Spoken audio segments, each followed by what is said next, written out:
Welcome everyone to today's Fed Impact webinar, From File to Finish, Your Federal Retirement Package.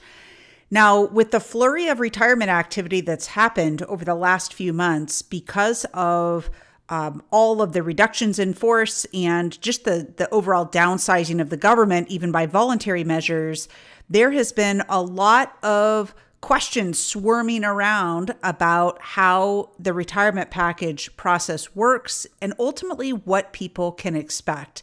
Nobody loves to be surprised when they step into retirement, and so today's webinar is to help make this as smooth of a transition as possible with respect to the paperwork, the actual package that you're submitting, and what to expect from that point. So all about that CSRS and FERS retirement, how it's being processed, and what you can do to influence it to make it be smoother. So you guys know me, I'm Chris Kowalik, the founder of ProFeds and the developer of the Fed Impact Retirement Workshop. So we get to go around all over the place, all over the country, and even Korea, Germany, all these other special places to be able to do retirement training for U.S. federal employees. And so we're delighted to be able to break out this special section today to dive a little bit deeper into the retirement package process so that you can really get a good handle on how all of this works.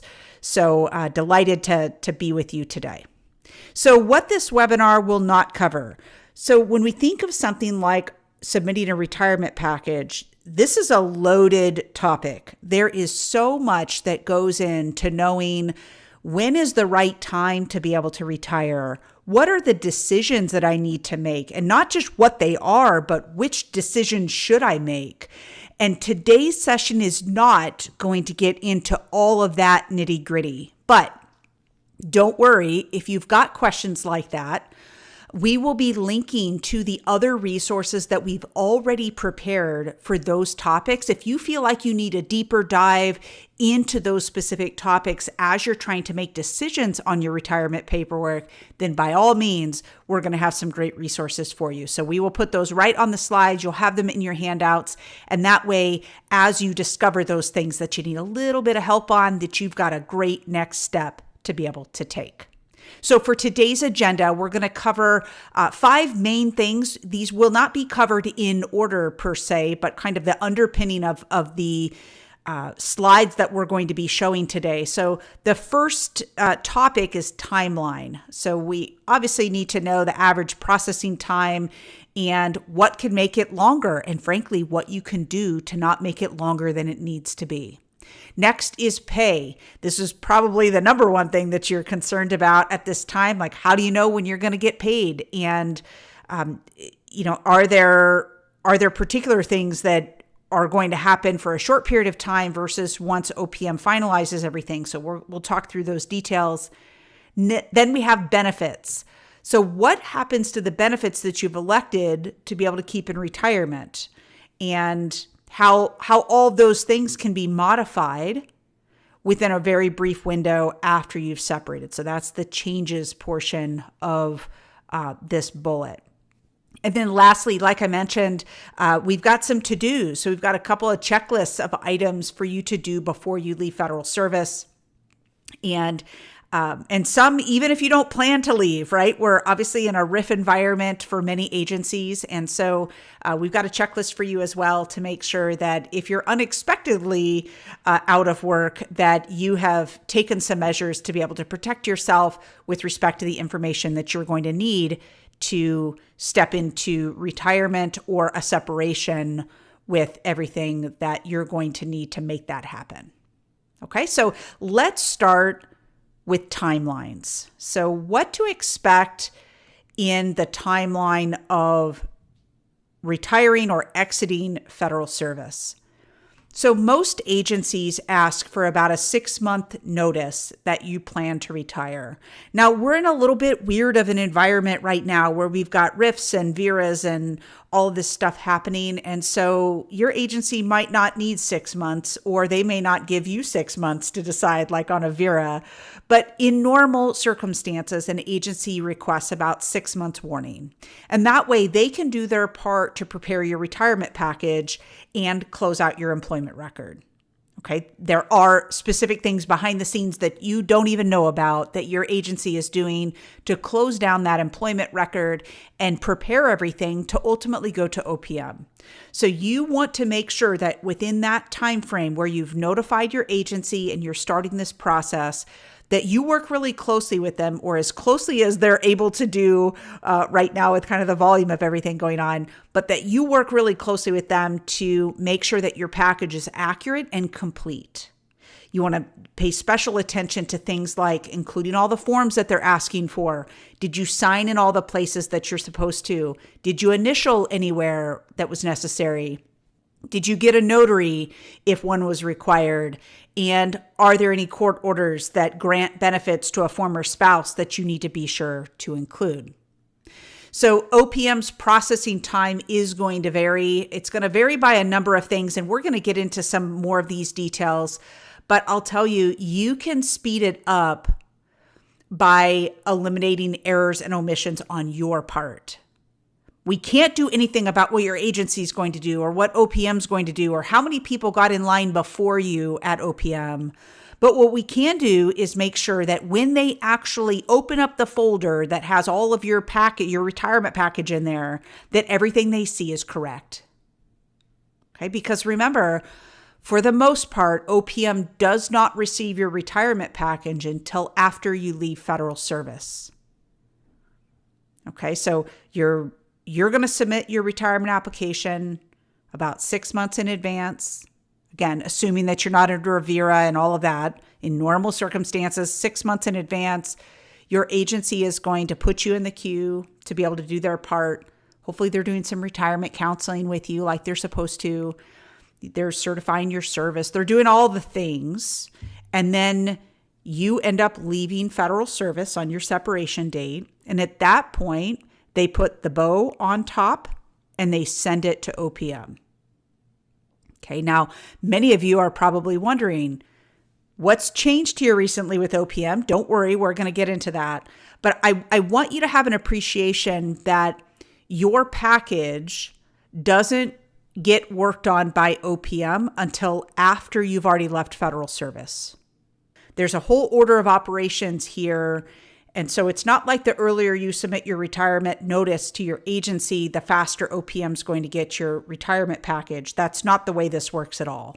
Most agencies hold on to that package until after you've left because, frankly, you can change your mind, and then it's a whole hassle to request it back from OPM. But even if it does go to OPM prior to your separation date, they can't start working on it until that date has passed. All right, so OPM can be a frustrating organization, if I'm being really honest. Sometimes their material isn't terribly clear, but they did release a retirement quick guide a while back, at least a year ago, probably a little further back than that. And it's actually quite a helpful document that I hope that you'll download. To make it really easy, we just put a redirect on our site, so it'll take you right to the OPM site. But if you go to fedimpact.com/OPM-guide, it will take you to this 3-page PDF that OPM has put together, and it does break down a pretty good timeline. I'm not sure how accurate the timeline is. We tend to find for most people it's a little bit longer than what OPM is putting out, but they're doing their best. They've obviously got tides of feds that come in at certain times of the year that make this a little bit more difficult. And so I think this is put out in good faith where they're trying to give everybody a pretty good understanding of the steps that happen, at least at the high level, as you're walking through that first few months of retirement and how everything is going to work. So I encourage you to download this, have it handy. It's got some areas where you can just monitor that progress and jot down some important things as they are coming to you as a new retiree. All right, so this next section that we're going to talk about is the actual retirement package. There are a number of different forms that you're going to use based on the retirement system that you are leaving from, whether it's CSRS or FERS. Obviously, we've got some other people as well, with different types of agencies that don't specifically fall under CSRS or FERS, but similar agencies like the State Department and that kind of thing. But the same concept will hold true for everybody of the different documents, the styles of documents that you're going to be completing. So like I mentioned, OPM has recently launched a new online retirement application that they're referring to as ORA. Okay, so this launched in June, so earlier this month, and agencies are being phased into this new process based on the payroll processor that they use. So there are 7 different payroll processors that various agencies work with, and based on which processor your agency happens to be with will determine how they get folded into this ORA process. But starting July 15th, at least as of right now, OPM will not accept paper retirement packages anymore. They must be done through the ORA portal or a similar portal that OPM will provide to certain payroll processors. Okay, so you don't necessarily need to know all those details, but you're going to follow whatever your agency is asking of you with respect to their process. But don't be surprised if your agency says, okay, go ahead and submit a paper retirement application, that it ends up getting kicked back to you to go through this other system. Just knowing that your agency is waiting on guidance as well on what they're supposed to do. If you want a little bit of a peek behind the curtain of this ORA portal, you can go to fedimpact.com/ORA, ORA-help. And that will redirect you right to the OPM ORA help page. Okay, if you're kind of curious what this is all going to look like, they even have some things that I'm frankly not sure are intended for federal employees to be able to see. It's really intended for HR specialists and payroll processors, but you can get a peek at what these screens look like and what you're going to be navigating through when it's finally opened up to you. So your retirement package itself, once you give your agency an indication that in fact you do plan to retire, they're going to have to do some special things in that ORA program to basically invite you to retire. So they have to push a special button to be able to give you an email that says, great, we're happy to start your retirement package. And then it gives you the prompts of what to do. I won't go into too many of those details because frankly, I think a lot of that is probably going to be changing over the next few months as they work out any bugs and user interface issues and that kind of thing. But the general end product is that the government is going to have all the information that they're going to need to be able to process your retirement application electronically, right? So for those of you who, watched on the news as OPM was kind of obliterated with respect to their underground mine and all this paper that existed in it, and that here in 2025, we're still processing retirement applications on paper. That obviously has been modified, but anytime new technology is released, there's always bugs, there's always challenges there that they have to work out. And so don't be too surprised if this feels a little janky right here at the beginning, but they'll work those things out and get that smoothed out for the majority of you, I'm sure. Okay, so based on which retirement system you're in, CSRS or FERS, you're going to have a particular set of questions that will ultimately electronically be populating the SF-2801 or the SF-3107. So you're not going to be physically filling out those forms anymore, but all the questions that are being asked of you in the online portal are going to go to populate these documents. If you had any military service, you're going to be asked to provide your DD-214. If you have a court order that grants any benefits to a former spouse, like a portion of your pension while you're living, a portion of your pension when you die, whatever that might be, you're going to need to submit a copy of that court order along with your retirement application. Next is your tax withholding form. So this is the W-4P. This is just a special document that is similar to what you have while you're working, but it's intended for pensions and annuity payments. Of course, that's what your CSRS or FERS pension is going to be. And it just indicates to the government, to OPM, how your withholdings should be set for those pension payments that you are receiving. And then lastly, we have the FEGLY continuation of coverage. So this is the life insurance that you have through the federal government. So on this form, you're going to be indicating how much of that benefit you wish to keep, if any of it, in retirement. So we'll talk a little bit more about the FEGLY election here as we move through today's material. Okay, so overall, these are very normal things that would be included in your retirement package. So what can slow your package down? OPM has been very direct to say, listen, if you have a court order, you're going to go to a completely different branch, and OPM is going to have a special group of people who are reviewing the divorce decree or the property settlement agreement or whatever it might be that was handed down by the court.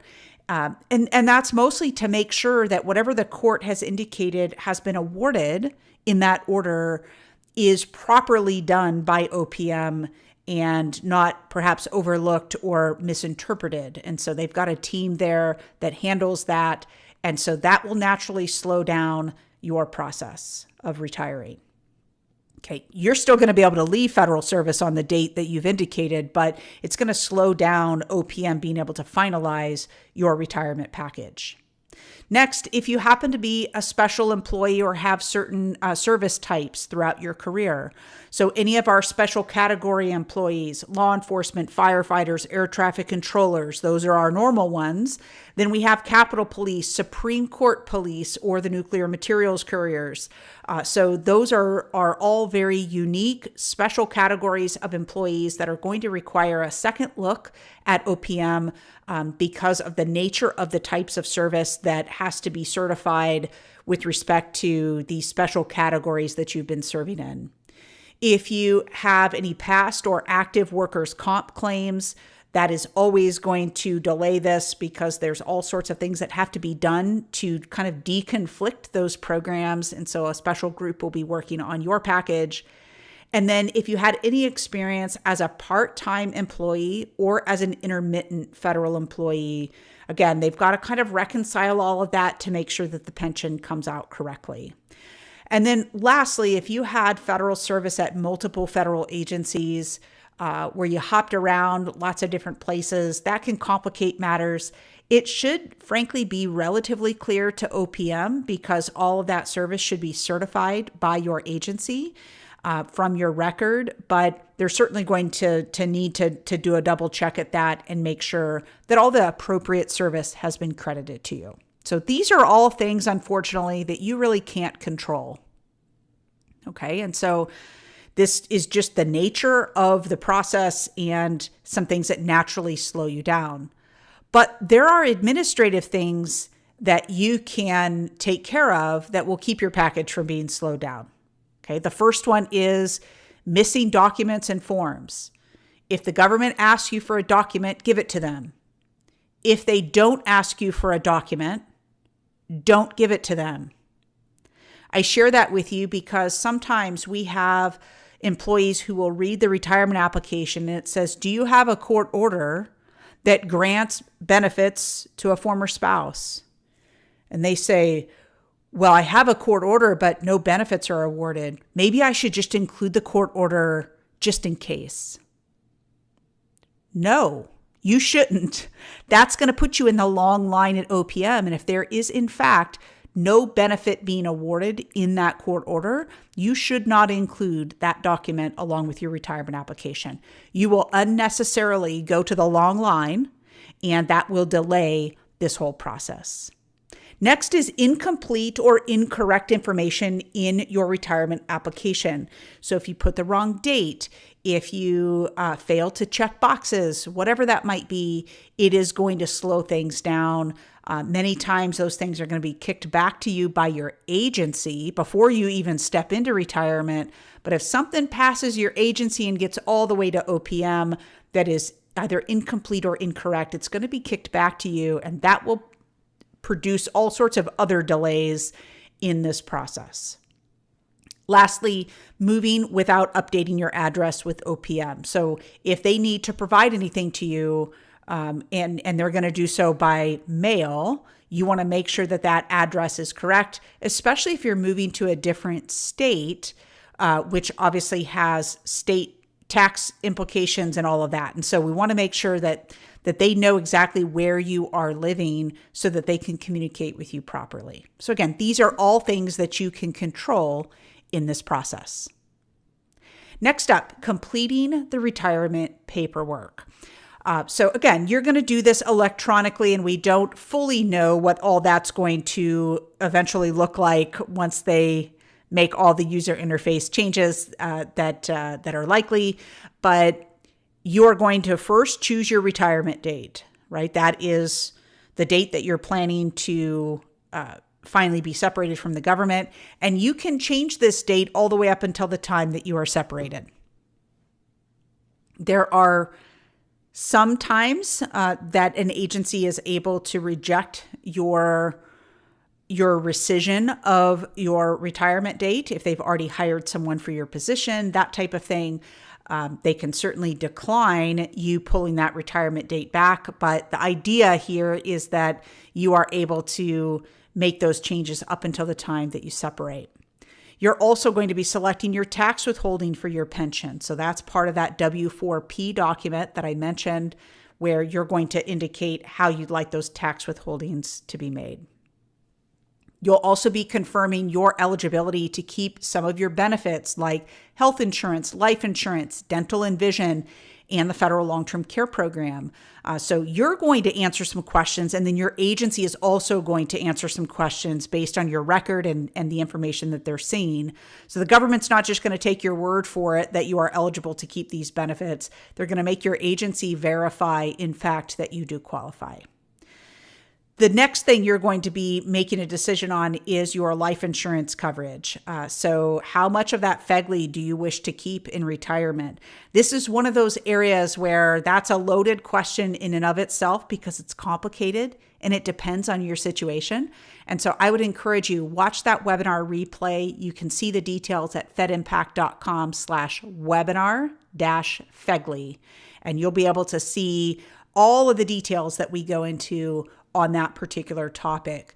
We've got the basic option A, B, and C. What can happen with each one of them? How does it work? How quickly do they decline in coverage? What do the premiums look like? We're going to show you all of that right there in that webinar. The next decision that you're going to make on your retirement application is electing to protect some of your pension for your spouse. This is in the event that you die. Okay, so this is called the Survivor Benefit Program. It is simple, kind of, but once you start getting into the weeds of the Survivor Benefit Program, it starts to get a little bit more complicated based on your situation. And so again, I encourage you to watch that webinar replay at fedimpact.com/webinar-SBP, and you'll be able to see all of those details as well. All right, so you've submitted your retirement application, you've walked out the door. Now the question is, what happens to your pay? Well, we know your pay as an employee will stop once you get your final paycheck, but what happens to your pension check? Well, these things called interim payments are going to start to kick in. So during this transition period, from the time you leave federal service to the time OPM finalizes your retirement application, this is going to take several months. Okay, OPM claims it's 3 to 5 months. We claim it's longer than that because we're looking at people who get into some of those longer lines, and with the rate of divorce and all of that, we're just starting to see more and more and more people having those court orders that just cause a much longer process for finalizing the retirement package. So during this time, no matter how long it takes, if it's 3 to 5 months like OPM says, if it's 8, 9, 10, 12 months, whatever it might look like, during that period of time, you are going to receive between 60 and 70% of your gross pension. And the only thing that will be withheld from that is federal income tax. Now, I've got to say, we use this slide in our retirement workshops, or a little bit of a version of this slide, and we always show 60 to 70%. OPM's documentation shows 60 to 80%. I will share with you, very, very rarely do we ever see 80% being paid out. So I would rather err on the side of 60 to 70%, knowing that if it happens to be a little bit more that you are receiving during that interim period, then that's great. I also want to share with you that you will not receive the special retirement supplement while you are in the interim status. So you might be entitled to the special retirement supplement based on your service and the nature of your retirement. But while you are in this interim status where OPM's trying to figure everything out, you're not going to receive your special retirement supplement payments. We'll talk about how they make that right for you here in just a bit. All right, so there's a lot that's going to go on this slide, so I'm just going to kind of break it out incrementally here. I want to talk about benefits payable from your retirement payments. So on the far left-hand side, we have all these obligations, right? Taxes, survivor benefit, if you're going to protect some of your pension, all the insurance programs, life insurance, health insurance, dental and vision, and long-term care. That next column says paid from initial interim payments. And like I mentioned in the previous slide, the only thing that is taken from your interim payments are federal income taxes. If you are in a state that has income tax, you are going to need to pay out of pocket directly to the state from your checking or your savings account because it will not be coming out of your check. Okay, most states do not want to wait until April 15th for you to true up your tax obligation. They want to see you making quarterly estimated taxes. So if this thing really drags on for a good period of time with OPM, you're going to need to make sure that you're right with your own state. So check with your CPA or, of course, your state's income tax laws to see how you need to go about doing that and how do you know how much to pay. We're going to skip down to the bottom. You'll see dental and vision and the long-term care program, so FEDVIP and FELTSIP. These are programs that you're going to need to pay out of pocket as well. So all this is still in force, but you're paying directly to your dental and vision provider or directly to the federal long-term care program. Why they've done this, I don't know, because it sure does complicate things for a lot of people. But this is just the way that it is. They didn't ask me and they didn't ask you. So these are the current rules that we have to be able to work with. All right. So again, this is while you are receiving those interim payments, 60 to 70% of your expected pension. This is what's happening. Once the interim period is over and we look to the pool of money that OPM has held for you, okay, for all these benefits, that 30 to 40% that they've held from your pay, it's going to be used to pay for three specific benefits that you have: the survivor benefit program, the life insurance, and your health insurance. So a couple of things that I want to share. The first is what we have next to the asterisk, which is survivor benefits, FEGLY, and FEHB coverage during this time is all still in force. Okay, so even though it doesn't look like you're paying for it, there are agreements that the government has with each of these providers, so to speak, that they'll make up the difference and everybody will be happy. Okay, so all these benefits are still in force. The key, though, is how much of these benefits did you elect? Did you have the full survivor benefit, the full life insurance? You've got it maxed out and you want to try to keep all of it in retirement. You have a pretty nice FEHB program, the high option family plan that's really expensive. It's possible that 30 to 40% that was withheld from your pay won't be enough to pay all of those premiums. Okay, we'll circle back to that here in a moment. But we need to understand what is really happening here with respect to the survivor benefits, FEGLY, and FEHB with this money that's being withheld. Okay, now eventually, once all that's sorted out, your normal retirement check will go forward once OPM has finalized everything, and all of these obligations can then come out of your retirement check. But in the meantime, things are a mess. You're not really sure what you're supposed to do.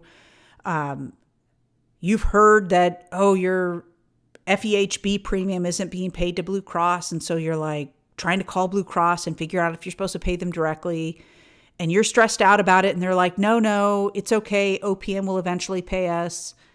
And meanwhile, you forgot about your dental and vision and you go to get your teeth cleaned and you realize you don't have any coverage. Like, this can be a total mess if you're not paying attention to what needs to happen during this time. Okay, so keep this checklist handy as far as what's really happening during that interim pay period so that you know what you're supposed to do. All right, so once OPM finalizes your numbers, like I said, that 30 to 40% that was withheld from your pay will be used to pay for most of the benefits that you elected that were not withheld during that time: survivor benefits, FEGLY, and FEHB. If there's any money left over in that pool of 30 to 40% that they held, it will be refunded to you in lump sum. If it so happens that there was not enough money withheld, meaning you had lots of coverage, high plans, all of that, and it just wasn't enough, you're going to owe the remaining balance of that. Okay, so we have to understand just the mechanics of what's happening. And I will tell you, this whole process of interim payments came from the idea that OPM is going to be in receipt of your retirement package, but they haven't done anything with it yet. But they need to get you paid something. And if they were to pay you all of your pension and not know which benefits they're supposed to be withholding, right, payments for, we will now be in a situation that you had all this money in your checking account, you spent it because you thought you could, and then they come back 3, 5, 6, 12 months later and say, oh, by the way, you owe X number of dollars, and now we're in a pinch. We're in a bad spot. Okay, it's kind of like when you file your taxes and, you didn't overpay, you underpaid, and now you spend it all and you're trying to scrounge to figure out how to pay the tax bill. That's what OPM is trying to avoid in this process. But in the process of doing so, it sure does make things a little bit more complicated. Okay. All right. So I mentioned the FERS special retirement supplement. So if you are entitled to that program, while you're in interim status, you are not going to receive any of your supplement payments. So from a cash flow standpoint, we have to be prepared not to receive that. If there are any missed payments, and there will be, OPM will pay those to you in lump sum. So let's say it takes OPM 5 months to process your retirement. They're going to pay you 5 months of FERS supplement payments in one big check. And then from that point, once OPM has finalized everything, then future regular payments of the supplement will begin at that time. So what happens if you filed your retirement application, you've stepped into retirement, OPM has done their part to get things rolling or maybe even finalized, and you realize that you made a decision that you didn't mean to on your retirement application, or you're just trying to change some things up? What happens then? Are there any do-overs available for you for those elections? Well, there are 2 really important decisions that you are making on that retirement application with respect to your benefits. We've already talked about them a couple of times now. The first is survivor benefits. So let's talk about that one first. This is, as a reminder for everybody, a way for you to protect a portion of your pension for a surviving spouse in the event that you die before them. Okay, so if you are within 30 days of your, quote, first regular monthly annuity payment, which is when OPM finalizes your package and sends you your correct annuity payment, if you're within 30 days of that, you can do a number of things. You can increase your survivor benefit protection for your spouse. You can decrease it with their approval, or you can cancel a survivor election, again, with their approval. Okay, and so if there are changes, you have some freedom to be able to do that within that first 30 days after OPM has finalized everything for you. If you happen to be between 31 days and 18 months of your first regular monthly annuity payment, you can do 2 things. You can add survivor benefit coverage, or you can increase the survivor annuity for your spouse. And the difference between this, it sounds like those are the same words. Adding coverage, meaning you didn't have any survivor benefit elected at all. You said, I want to protect 0% of my pension. And now you've decided you want to add that on top. Okay, you can do that and really make that election to begin the survivor benefit. Or let's say you selected the 25% survivor benefit, so protecting 25% of your pension for a surviving spouse, and you decide you want to increase it to the 50% maximum, you can do that as well. After the 18-month point, there are two ways that you can modify coverage. If you marry or remarry in retirement, you can make a new election for your new spouse. So from that point, you're able to make the election. There's going to be some back premiums you're going to need to pay and all that, and I'm not going to be able to get into those details. But if you go to that SBP webinar that I linked to a few slides back, you're going to be able to see all of those details. Okay. The other way is divorce, but it's not just as easy as saying, oh, if you get divorced, you can just cancel coverage. It's based on what the court order tells you that you're allowed to do.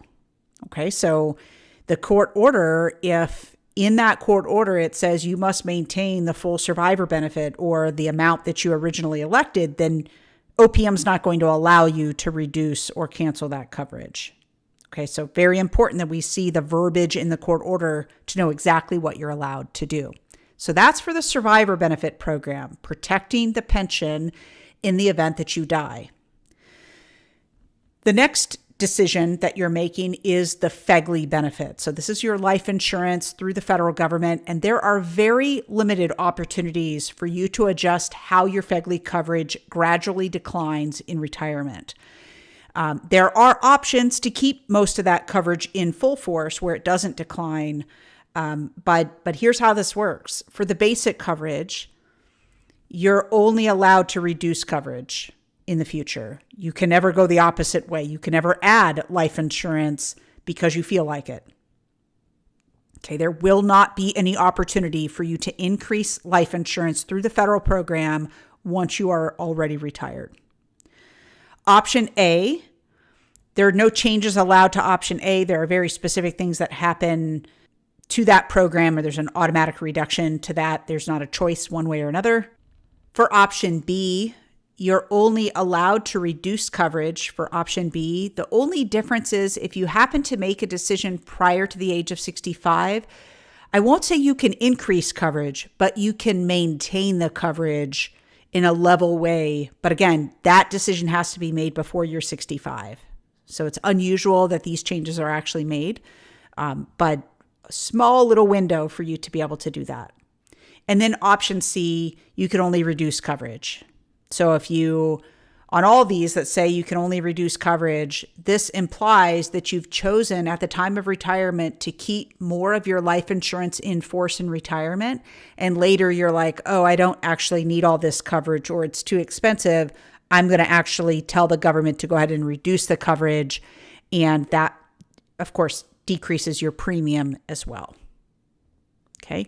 Now, you always have the ability to cancel coverage at any time. So if you just need to strip away whole sections of this coverage, like you want to do away with your family coverage under option C, you can always cancel it. You don't need, there's no open season, like regular open season like FEHB.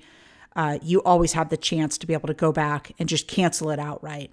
But all of these other benefits, basic A, B, and C, have a gradual decline in retirement based on the choices that you've made, and how quickly it declines is up to the election that you are making in this document.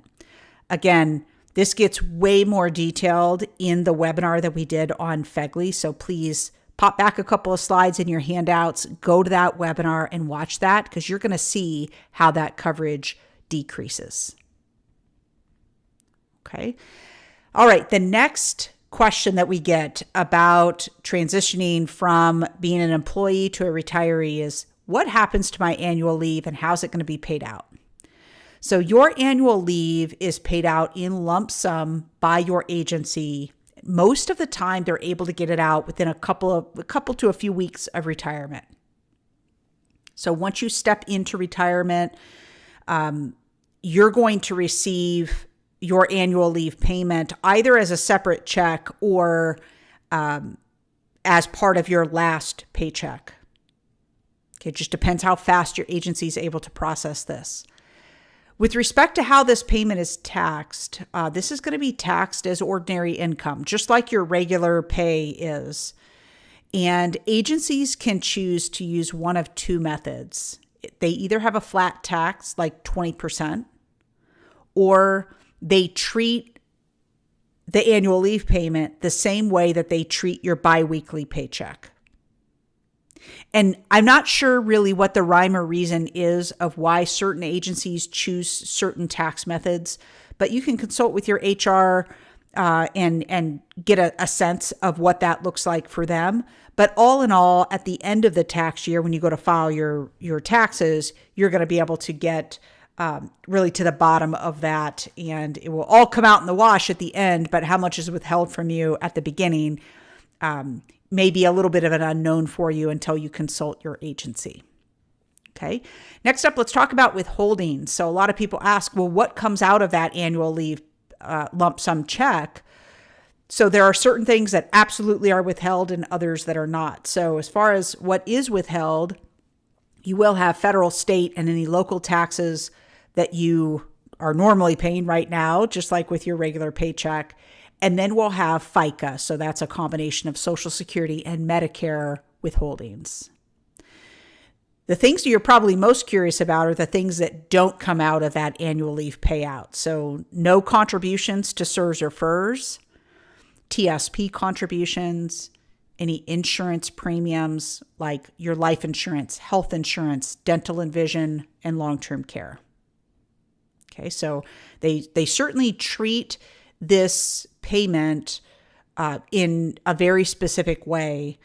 So we don't want there to be any confusion of what's going to be held from your annual leave payout. So just like we've done on all these other topics, we have a webinar that we did specifically on annual leave and sick leave because there's a lot of confusion between those two programs of how things work. So in one webinar, we talk about the differences and then how each of them work.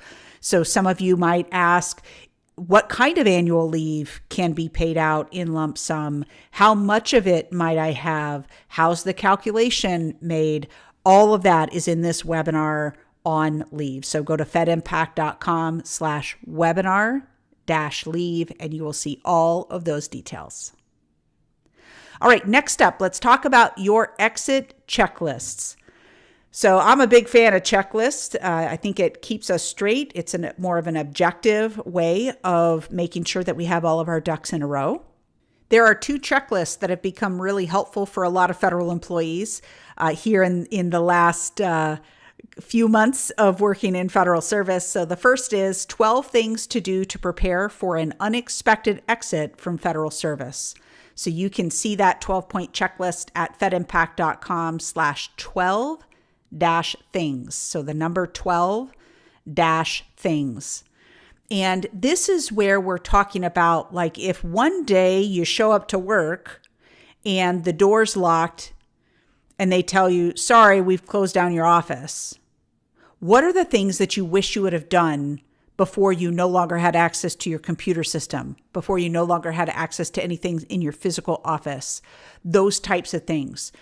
Downloading your EOPF, making sure that you saved any emails that were very important. For instance, if you got your military deposit receipt by email from DFAS, if it's in your government email, you're not going to have access to that anymore.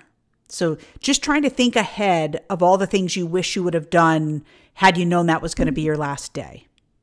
But the 10 must-do steps to retire from federal service, this is more the strategic aspect of like the things that you need to be thinking about before you step into a known retirement. Okay, so we've had this 10-step checklist for a long time. The 12 things we built based on RIF and the DOGE reduction of force and all those pieces. And so both of them are helpful, but they're intended for very different purposes. So you can download both of them today. Very important that you're really thinking about all these items. And you might come through this and be like, oh, well, that one was obvious. I've already done those 3 things. But you might find some other things that you're like, oh, I hadn't even really thought about that. So it's a great, if nothing else, you're confirming that you've done all the right things. So definitely encourage you to pop over and take a look at those. All right, so our wrap up for today, your careful, and I would say meticulous attention to the retirement process will help it go smoothly. We don't want this to be a complete mess as you step into retirement. We want this to be as smooth as possible. And we also, in that vein, want you to be prepared not to receive your correct pension amount for many months. Again, OPM says 3 to 5 months.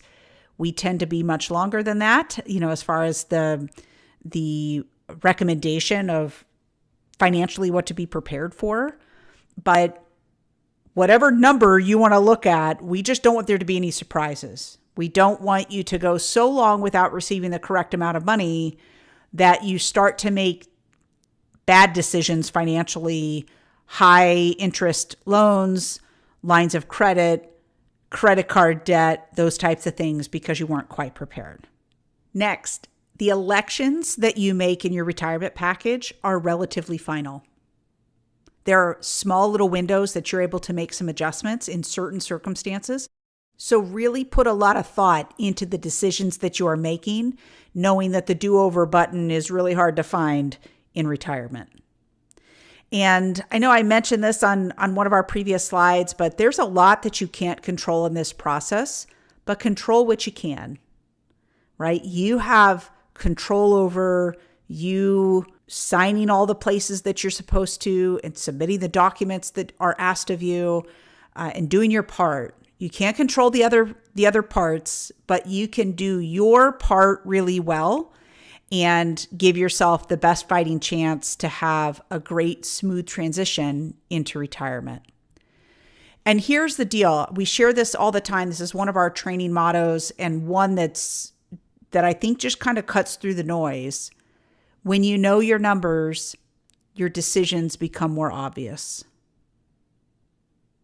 If you know how much you need to live on in retirement, and you know what you're going to be bringing in from your federal income, what your bills are going to be to run your household, along with the cost of maintaining the government benefits that you're wishing to keep, you're going to have a pretty good idea of how close your pension is going to be to meeting the need that you have.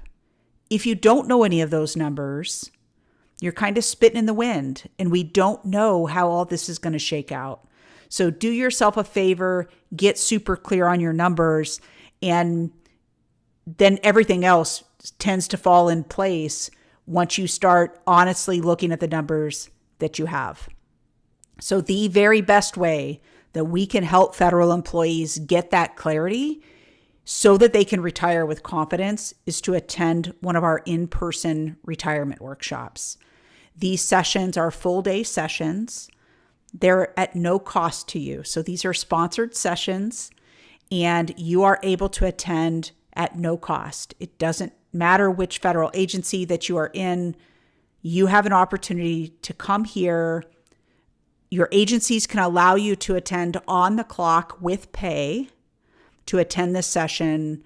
And we're going to cover all the federal benefits topics and those decisions to be made so you can get the clarity that you're needing to feel great about these decisions. After the workshop, there is one-on-one help available for anybody who requests it. You're going to have a benefits report that will clearly articulate all of your numbers. To my earlier point, when you know your numbers, your financial decisions become more obvious. And so if you're wondering, how do I get all this right? How do I know what my numbers are so that I know if this is the right time to go? This is your way to be able to find that and have some one-on-one help to be able to answer the questions that are most important to you. So you can see all of those details by going to fedimpact.com/attend. Now, there are many of you on today's session who have already attended a workshop in the past. Maybe it was a couple years ago. Maybe everything that's happened here recently has accelerated your retirement timeline, maybe against your wishes. Now is a great time to cycle back into that retirement workshop with a different lens on, right? That we're going to be looking at things a little bit differently given the circumstances. And you can get yourself refreshed and even be able to refresh those numbers in the benefits report to get that clarity that you're looking for. Okay, so again, you can go to fedimpact.com/attend. You'll see all of the in-person sessions that we have all over the country, even some overseas if you happen to be there, and we'd be delighted to help you. All right, well, I want to thank you for being with us today.